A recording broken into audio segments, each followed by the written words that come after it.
I'm Christopher Schoenwald, and welcome to Life as a show intently focused on helping people find their professional pathway by exploring and unearthing the details of jobs from around the world. Before we get into today's episode, I just want to throw this out there. I have a channel over on YouTube, Life as a ... which basically hosts highlights from these audio conversations that I have with these great guests. They typically run 10 to 15 minutes, and they're there to kind of present a different vantage point. You know, for people that aren't into audio, aren't into podcasts, but are still looking for career advice, ideas, help, all that great stuff, send them over to YouTube. Like I said, Life as a ... And if you do get over there, I would love that like or subscribe. I mean, it's the best way to let that algorithm know that the content is worth sharing and should be out there. So anyway, I do thank you for letting me plug this a little bit, but I think it's about time to get into today's episode.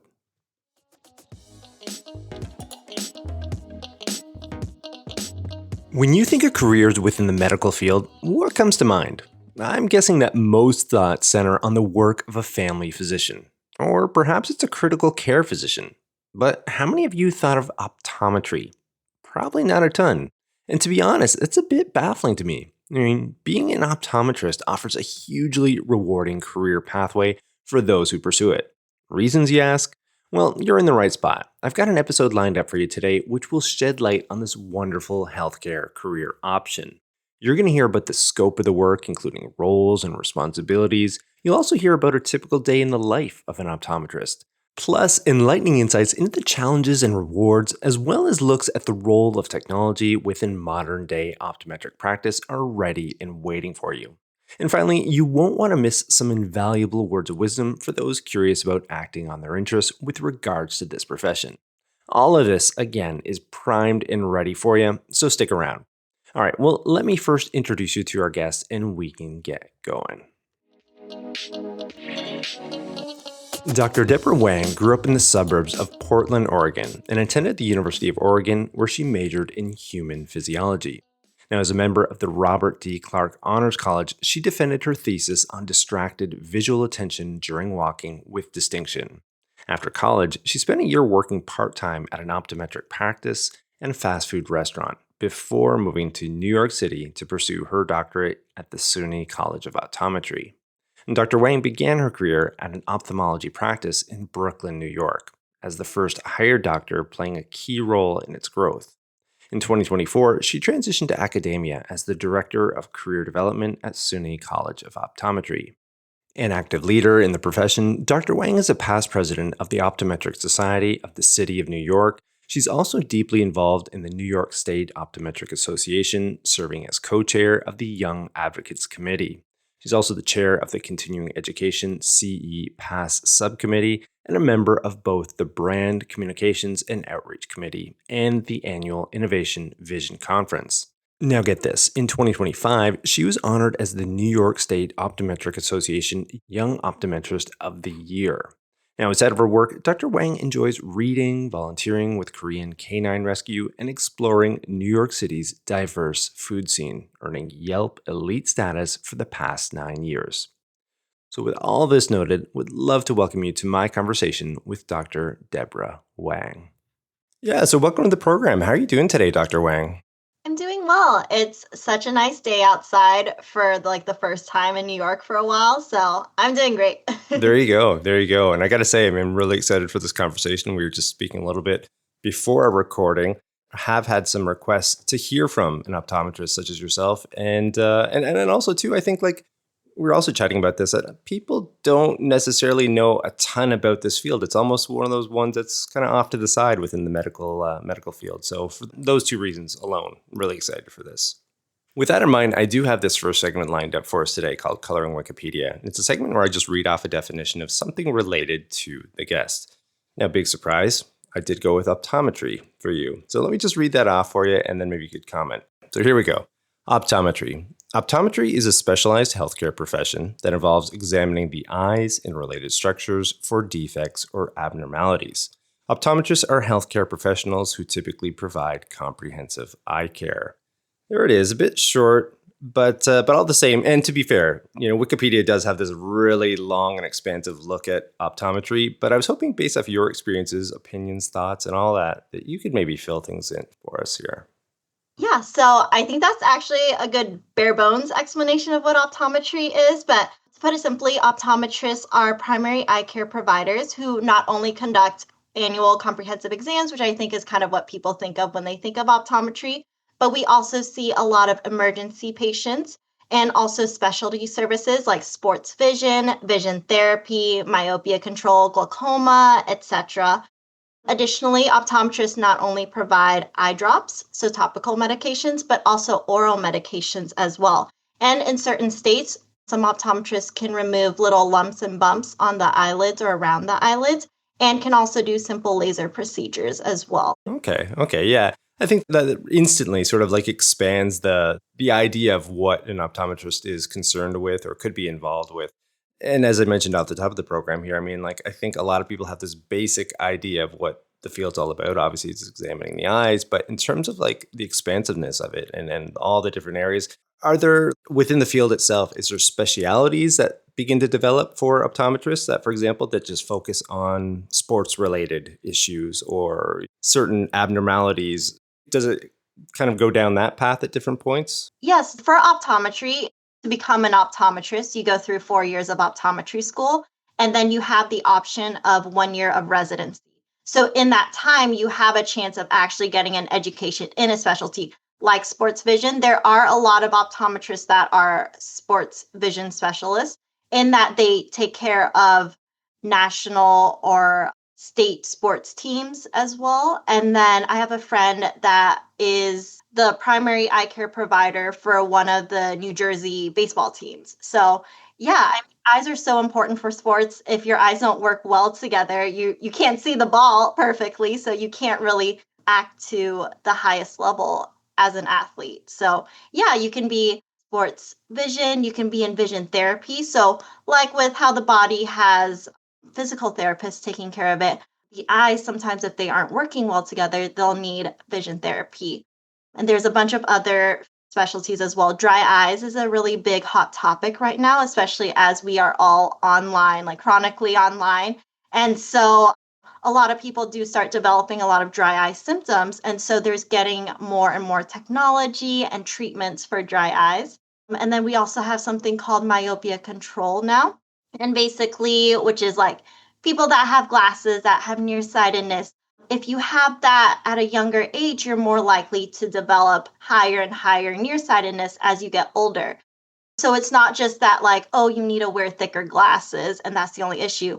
If your eyes are very nearsighted, it's kind of like if you have a balloon and you stretch it out really long, that's what happens to the eye. So there's areas that get very thin and that can develop holes, tears. And then the worst thing would be obviously a retinal detachment where that could lead to permanent blindness. So we really want to make sure we don't end up like that with our children that have myopia at a young age. So we're doing a lot of myopia control to try to control that prescription at that young age. There you go. Yeah, right out of the gate, a lot of great information, I Yeah. think, for listeners and certainly for myself as well. I find this absolutely fascinating.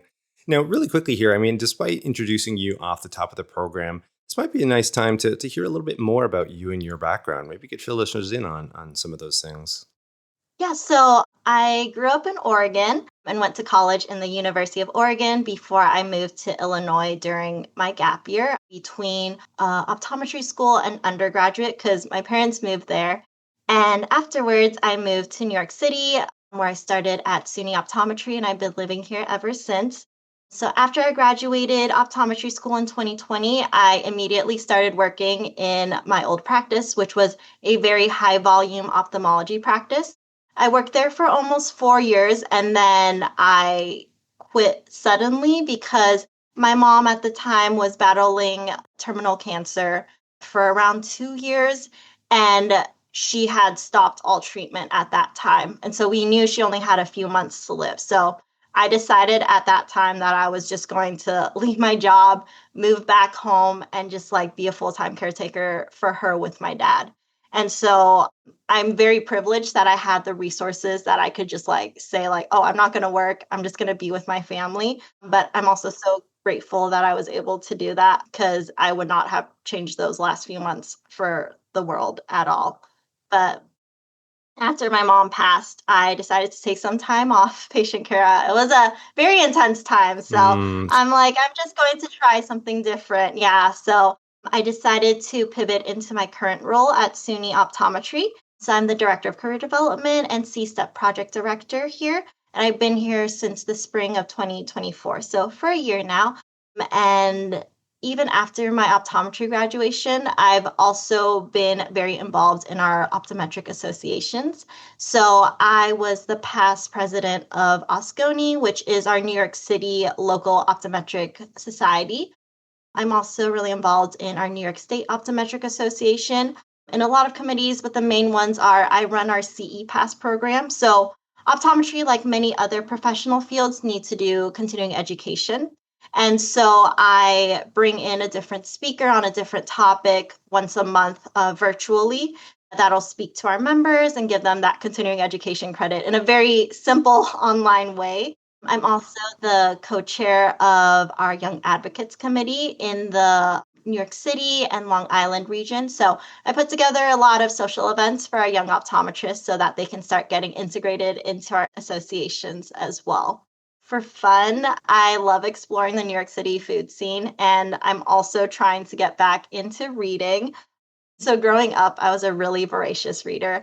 I was like the kid that like would walk down the hallway like holding a book, like literally reading a book and walking down the hallway. That was me. So I ended up loving reading so much that I would review books online. And towards probably beginning of high school, I would get books to review from authors and oh, publishers. wow. And yeah, it was really fun. It was like a great time. I stopped around middle of college because once school started picking up, it was a little bit difficult to juggle everything. But reading is a skill and I've lost it, unfortunately. So I'm trying to regain that. So I am currently halfway through Skeleton Crew by Stephen King. So, I mean, it's a good book and I'm hoping it'll get me to read more afterwards. There we go. There's a Yeah. lot to unpack there, and I do have some questions lined up for you to dig into some of that. And maybe one of them we can get into right now in the segment of day in the life. Now, of course, you just shared a little bit of information as far as your career and how there's two distinct pathways, that you're on and part of. Maybe we could start more on the clinical side when you were dealing with patients and using that knowledge to care for others and to treat individuals. What did a typical day look like for you during that time? Yeah, so as I just talked about, I was part of a high volume practice. So when I first started, I was working in a location in Brooklyn, Chinatown, and I was the very first doctor that they hired. So it was just me and my boss, who was an ophthalmologist. We started right during the height of COVID. So at that time, they wouldn't allow any comprehensive care, it was only emergencies. So we would see probably only like 7 or 9 patients a day. After a few months, that grew exponentially to like 20 patients a day. And by the time I was leaving the practice, the highest amount I would see a day would be like almost 40. So it's a It's very big intense. growth of patients. I know it's just like it's one after the other. But it was, I mean, it was a great learning experience. I wouldn't change it for the world. On a typical day, I'd come in, I'd be double booked in the morning. So I'd come in, rush in, my technicians would help work up my patients and I would just check their charts and I would just do their exam. Day to day, the patients I would see, we would have anywhere from a normal comprehensive examination to emergency patients. So the location I was in, we were around a lot of construction sites. So we had a lot of patients come in with like trauma. So getting hit in the eye, they had foreign bodies in the eye and you would have to remove it. And so it was a lot, but it was really interesting. We also had a lot of medical cases come through as well. So, an amazing thing about optometry is it's the only field I think that you can actually see into the body, like the health of the body, the blood vessels, without cutting into anything. All you have to do is dilate the eyes and you can see right into the health of the eye. So, I've caught everything from untreated diabetes, undiagnosed high blood pressure, brain tumors, retinal detachments, and everything in between. So, yeah, practicing in a location like that really kept me on my toes every day and allowed me to provide care and kind of feel integrated into the community. Yeah, absolutely. It sounds like it.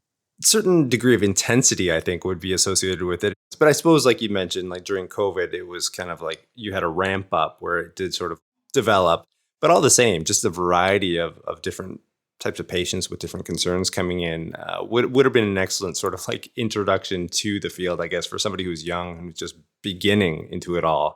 And then I guess, during that transition phase, like you'd already explained, some, life events took place, which pulled you out of that world and then set you on a different path now. Maybe we could connect that up a little bit more as far as, what you're involved with right now. As a director of career development. Yeah. Oh, yeah. So for this field, it's very different. So it's completely non-clinical. I don't see any patients, but I still get the opportunity to help others. So I work with undergraduates, graduate students that are current optometry students, but I also get to work with alumni and outside optometrists as well that practice in New York. For our undergrads, I'm the director of our C-STEP program. So C-STEP is a specific New York State funded program that allows for underrepresented, economically disadvantaged undergraduate students that are interested in exploring a STEM professional field. So obviously for us, it's optometry. So we bring students in from across the state. We have 2 internships and a summer academic program. So the internships are during winter and spring, and they are 2 weeks each. So students get to come, they get to do a hands-on exploration of optometry. They get to shadow in our clinics. We take them to outside clinics. We bring speakers in, our faculty members and speakers in to teach them about optometry, but also professional skills like stress management, how to give a presentation. And then at the end, they make their own research projects in a group project setting. So we've seen a lot of very interesting projects come through from our students. We had a group that talked about AI in optometry, which is a really hot topic. Another group that just went in winter, they talked about retinal imaging to diagnose Alzheimer's. So another really hot topic that we're seeing. For our current graduate students, I work with them by putting on a lot of events that help develop their professional skills, like communication, their soft skills, basically, because we also want them to build their professional brand as a doctor. What kind of doctor do they want to be when they come out? And so for our alumni and doctors as well, we bring them in for our events. We also try to connect them with our current students through mentorship programs because after they leave, they still want to be involved with the school, which is great. So, and students want to learn from doctors that are practicing and just to see what their lives are like. So very quid pro quo, but perfect for our programs. Yeah, it's been wonderful. And I love this position. Yeah. And like the thing that I can see like binds both of those two distinct sort of like career pathways together is this idea of like serving others and helping others in some way. And correct me if I'm wrong, is that's something that probably drives you or has always driven you professionally speaking? And it sounds like on both sides, you're satisfied in those ways. Yeah, of course. Yeah. I mean, I would definitely say like my main driving point in my life has always been just like helping others. Yeah. Okay. Well, this kind of leads into this next segment, a pathways one. We can, dive into your past even, a little bit more. I guess I'd read online and researching for this talk that you were lucky in the sense that you had parents who were always, very supportive of you, finding or pursuing your interests, whatever they might be. And for you, ultimately, they become, this field of medicine. So I'd love to hear a little bit about like what initially attracted you to that, broadly speaking, but then also to like what pulled you into the field of optometry and what made you want to go down that pathway? Yeah, so I think because I've always wanted to like help people, medicine was always a very obvious choice for a career path. For me, optometry always stood out to me, like even like late middle school, I was always thinking about it. So I grew up with very high glasses prescription. So I've been going to the optometrist since I was in second grade. And the optometrist was one of the few doctors I didn't get stressed out or like anxiety with when I went. I had some very bad experiences with like the dentist. So I was like, there's no way I'm going to be a I dentist. don't know any kid that enjoys that experience. So I think a lot of people have that. So in high school, we had a thing called a CAM, which basically was a way that students can explore a certain sector in the workforce. So for me, I chose the healthcare CAM, obviously. And so we had to shadow a doctor or a provider we knew. So I decided to shadow my childhood optometrist. amazing experience just to like kind of be able to see myself as an optometrist. And also as a side note, my childhood optometrist ended up founding a company for optometrists, like practice management for optometrists. It's a pretty big national company right now. So we ended up reconnecting in New York a few years ago. I mean, it really shows that optometry is just such a close knit community. So with the CAM, I also got to work as a nursing assistant in a nursing home and hospital for a semester, which as a high schooler is an amazing experience. You get so many skills, but it also taught me that nursing is not the field for me. Nurses are amazing people, but it's just I don't think I could do it. It was a very intense field for me. So, and then in college, I just kept shadowing. I did do other medical stuff, like I volunteered at the local hospital in the rehab and blood transfusion department. I shadowed a lot. I shadowed one night shift in the ER, which was also a great experience. I saw someone's heart stop and they restarted it, which was so cool. Also, thankfully, the guy was like fine afterwards. Yeah. But yeah, so amazing experience. And I just love all these experiences, how optometry has really shown me that it is just a wonderful occupation to be in. And also, patients, you have a lot of patients that can come in with instant gratification. So basically, like they come in, they can't see anything. You give them a glasses prescription and they're happy. And it's just like, how many other medical fields do you get that opportunity? So yeah. Well, I enjoyed listening to that. And a couple things stand out to me is like several different experiences that you had along the way, and also these reflective moments of finding out like what was interesting to you, what you enjoyed, and then also conversely what wasn't appealing to you. You had this experience in like, okay, nursing, no, like the medical field, yes, but maybe that's just not for me, for various Yeah. reasons. But I think that sort of like speaks to this point of young people trying to figure this out, and this comes up time and time again, almost every single episode, where it's so rare that somebody has this idea from a young age and just like beeline straight towards it. Typically it does involve a story such as yours, where there's these reflective moments across the span of several different experiences and just refining. And then ultimately people fall where they fall, and they land on a professional career, pathway that they feel good about. So I think your story perfectly fits into that, which is really helpful. And I think it's empowering for young people to hear that as well. They don't have to have all of the answers early on. They don't have to have it all figured out just yet. So yeah, I really appreciate you sharing that. Maybe we could jump into another segment here, a Q&A discovery. And I've got a few questions lined up for you. And this one here is more like the nuts and bolts. I'd love to hear a little bit more about some of the challenges maybe associated with the profession. And then conversely, some of the rewards as well of it all. Yeah. So, I mean, I'm happy to start with the good parts. So, the rewarding part is that you're just able to care for your patients. So, you have a skill set that just not a lot of people do. And you're able to utilize that to just be there for your patients and coordinate care with other specialists, or just creating a strong network for your patients. The challenge, though, is the flip side of patient care. So, it can be overwhelming. You're constantly thinking about care, diagnosing, making sure you're doing the right thing at that moment for your patient. And as a care provider, you often find yourself putting yourself second to your patient, which can be tough, especially when you're stressed, you're running around all day, you haven't eaten lunch. And so that's always a challenge. And for me personally, I'm a huge introvert. I actually just did a Myers-Briggs test again, like a couple of weeks ago for a program, and I was 100% an introvert. There was like no doubt about it. Really? So when you're in a very like extroverted job role, it can be very tough, especially like what I was doing, like high volume as well. You're smiling, you're introducing yourself to like 30 plus people. So it's very hard, but when you're doing something you love and you're able to care for others, it does make it worth it, even though some days are harder than the others. Yeah.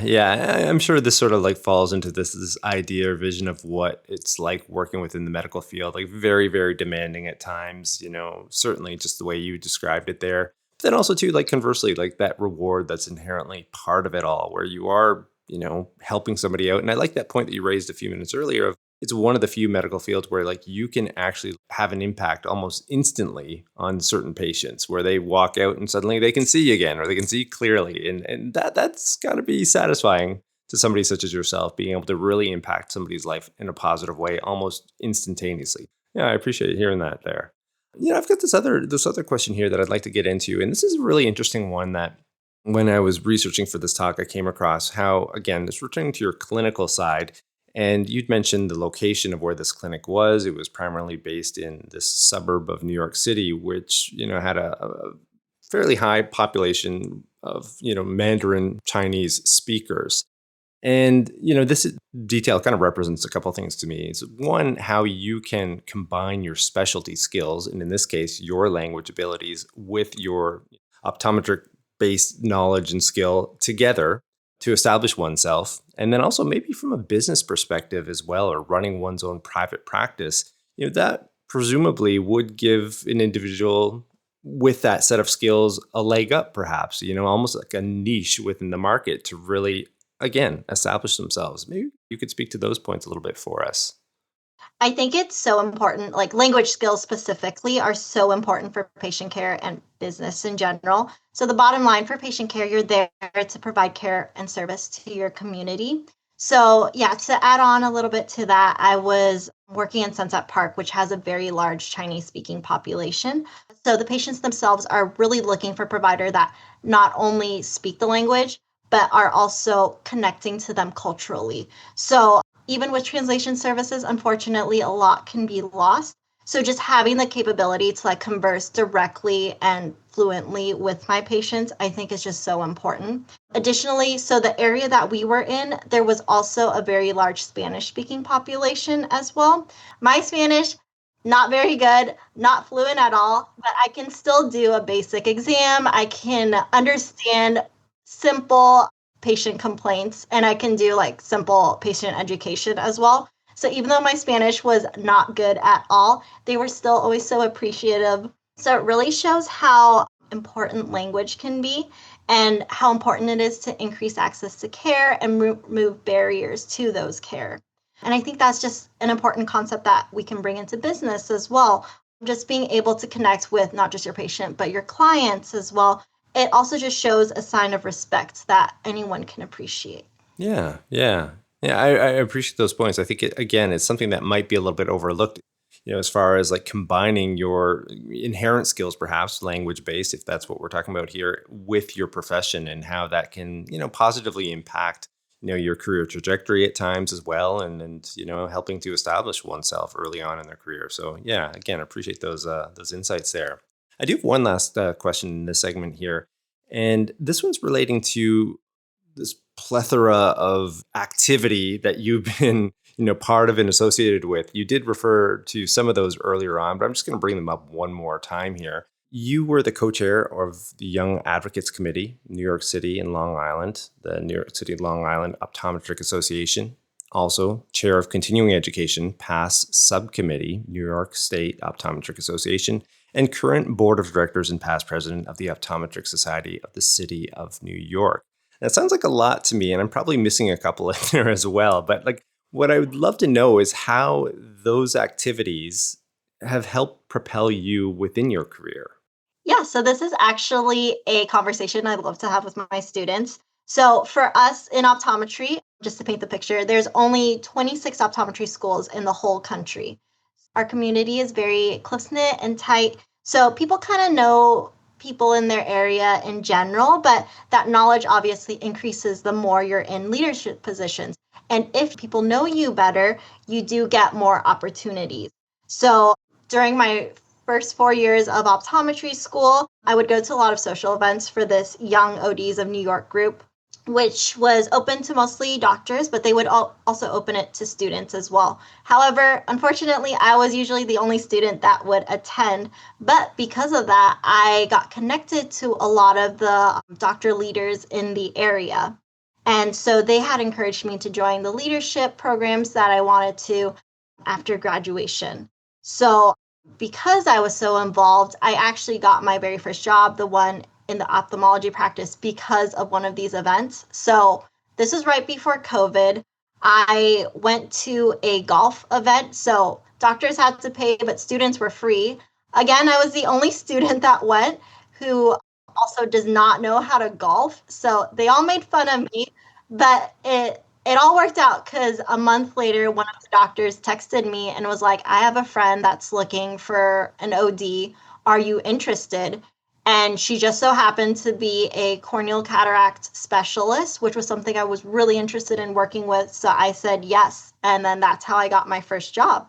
And then fast forward to my current job, I also believe that my connections really helped with that because I had developed a good reputation, hopefully, in my community. And my boss, Dr. Alberi, had heard from some optometrists that he had talked to about this reputation. And I think that really helped increase my chances of getting the position. So that is why I'm such a strong supporter and tell all my students about the importance of networking and just being involved. Yeah, absolutely. A couple of things stand out to me there is one, certainly the value of, like you just said, like networking and putting yourself out there. It's one thing to develop yourself in your career from a skills standpoint, but sometimes that's just not enough. Or if you want to advance your career that much more quickly and efficiently, these networking events do count. And also, the second point here is returning to a point you'd raised earlier about you yourself and your personality being a little bit more introverted. And I'm thinking, I suspect that doing these types of activities must have been tough or could be still tough for you at different points right now, but you still sort of like overrun those feelings and emotions in understanding that they do benefit yourself as far as putting yourself out there and finding new opportunities or even learning chances with others. Is that sort of something that rings true for you as well? Like, were these things difficult for you to at least initially or even right now to continue doing? Yeah, of course. Kind of going back to what we were talking about with the Young ODs of New York group. So, as the only student that would go, I was expecting that when they raised a liaison position for their group, that I would be the obvious choice. But they ended up choosing one of my classmates to be the liaison. So I was surprised. So I asked one of the founders, like, oh, I noticed it was this person that got it and not me. Can you tell me why? And that was the very first thing he said. He was like, you're too shy and we don't think you're going to do very well in this role. So things like that, being told that directly, as much as it hurt at the moment, I think it did really help me grow. I now do try to always go for opportunities that might scare me a little bit. Anything public speaking, honestly, terrifying to me, but I'm still going to try to do it to become a better speaker, better doctor, better community member. Being part of this podcast is also terrifying to me since this is my very first podcast, but I really believe in a growth mindset and just like tackling these challenges head on. But obviously, that's easier said than done. Yeah, yeah, I love that. I think it speaks to a lot of different points there, but none bigger than like this idea of what you just mentioned, this growth mindset, and how important it is to have that, and how it can really impact one's career, like if you really fully adopt it. So I'm going to count that as your water cooler story, if you don't mind. It fits in perfectly there, which does lead us into our last segment here, our crystal ball segment, and here we're looking towards the future trends, predictions, so on and so forth. And I'd love to know about your field of optometry and how it's evolving and how it's being impacted by technology. And I would suspect, like a lot of other industries right now, AI is definitely flexing quite a bit within yours. But all the same, maybe you could fill us in. Yeah, so we're definitely seeing a lot of integration of technology into optometry. Since you brought in AI, we are seeing a lot of AI starting to pop up. One of the main things right now is we're seeing AI scribing systems. This isn't just for optometry, but a lot of other medical fields. But I think it's a great tool. It really helps the doctor and patient develop better connections because instead of the doctor having to be at the computer all the time, just typing everything in, there's a program there that can help them write down what is said, what treatment opportunities they have. And so the doctor is able to be more face to face with the patient. Obviously, this leads to issues with the system maybe not being able to write something correctly. So the doctor is the final line that they have to like check and make sure everything is correct and make any changes to necessary details. We're also seeing a lot of changing technology in the offices. Like I was talking about, dry eye is a really hot topic right now. So We're seeing a lot of technology to combat dry eyes, such as an IPL machine, which started as a dermatology device, but now it's used for dry eyes as well. We're also seeing telemedicine opportunities. So, telemedicine is when an optometrist can sit in one location and kind of remote into a lot of different offices around the country, basically.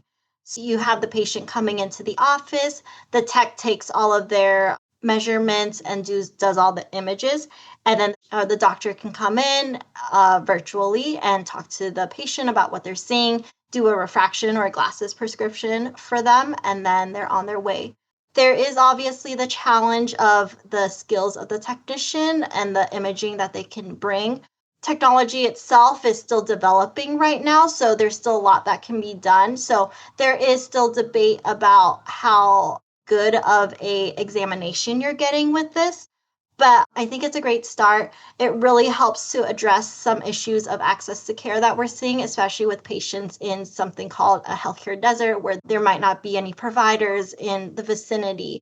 I have a friend that practices in, I believe, middle of Virginia, and he has patients that are driving from Southern Virginia for like an hour just to see them because they don't have any other doctors around. This really does help with access to care. But obviously, for more medical or more medically complex cases, it's very important for these patients to also be seen in person as well. Yeah, quite a bit going on there. It sounds like. I guess one of the things that sort of struck me is that, within the field of medicine as a whole, I would suspect that, technology is constantly pushing things forward. And you just sort of explain some of the ways that that's taking place. Then also professionally speaking too, like there's opportunities to constantly be learning. Obviously, like if a system is adopted, you have to get comfortable with it. You have to understand it. You have to, be on top of some of these things. To what degree does that impact a professional within the field of optometry? Or could you foresee that becoming a bigger issue down the line as technology speeds up, for example, within, say, like AI and different, applications of that technology per se? Yeah, so I mean, I think this also falls on the provider themselves. There's always going to be someone that is going to try to fight against the technology, even though it's just going to keep going. But the best clinicians are the ones that are going to start embracing that and start learning. So that's what we have continuing education for. That is how we get our first glimpse at what's coming up next. Also, keeping our eyes on new research as well. So, I think that's just the way to do it. And then, if there's new technology, trying it out. We have a lot of conferences, and a lot of these machines do come out or instruments do come to the conferences. So, being willing to try it out on themselves, the reps, and so just learning more about it and trying to implement it into practice, I think is very important. I know I've taken a ton of your time here, Dr. Wang, but I do have one last request for you, and it's a words of wisdom segment here where you're just sharing any type of advice to perhaps an aspiring optometrist or someone who's maybe on the fence a little bit about the field but does have a certain level of interest. What would you say to a person like that?